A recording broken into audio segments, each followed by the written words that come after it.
In this video, I'm going to read part of Richard Burton's book, First Steps in East Africa, Exploration of Harar. And in this part, he tells us how the environment around which Berbera was built was such a good environment, at least according to his observation.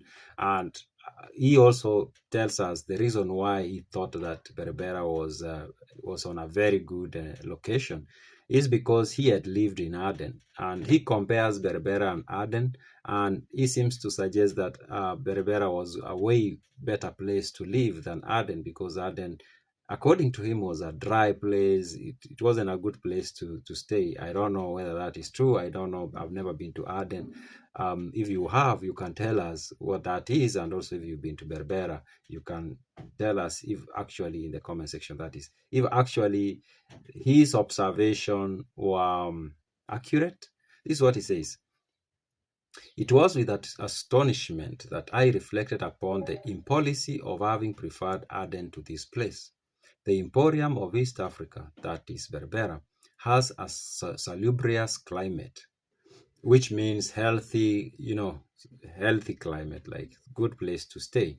And he says, abundance of sweet water, a luxury to be fully appreciated only after a residence at Aden. That he says, if you had lived at Aden, then you will really appreciate the water of Berbera. And he says, a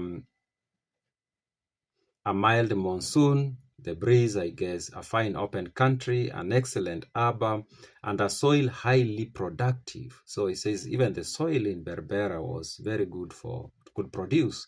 There was nothing like that in Aden. It is the meeting place of commerce, has a few rivals, and with half of the sums lavished in Arabia upon engineer follies of stone and lime. The environs might at the times have been covered with houses and gardens and trees. He says if the money that was found in the Arabia came to this site, then the land would have been filled with houses, gardens, and trees. So he seems to suggest that while it was a very good place, it provided the best environment, it wasn't as developed as what you'll find in Aden. But he did not understand why. Why was Aden such developed in such a terrible environment?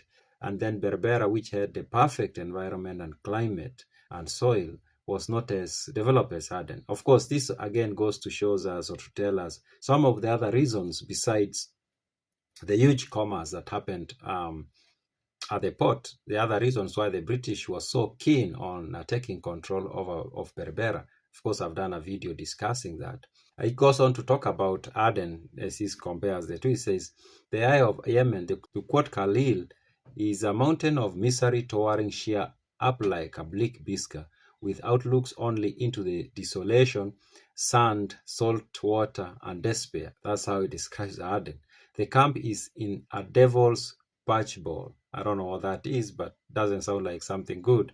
Stifling hot during 9 months of the year and subject to alternations of sandstorm and sim without either seed, water, or trees. As Ibn Battuta described it 500 years ago, Ibn Battuta did go to Aden before he came to Africa. Unproductive for want of rain, not a sparrow can exist there, nor will a crow thrive. Like even birds cannot survive there, and essentially unhealthy. So according to him, it was better to live in Berbera than to live in Aden. Berbera had everything that was good, but Aden was it was a place that was not fit for settlement, but it was a bigger city and more influential, of course. The British had settled there as well, or they had bases there, something of sort during this time, 1850s. Those are my random thoughts.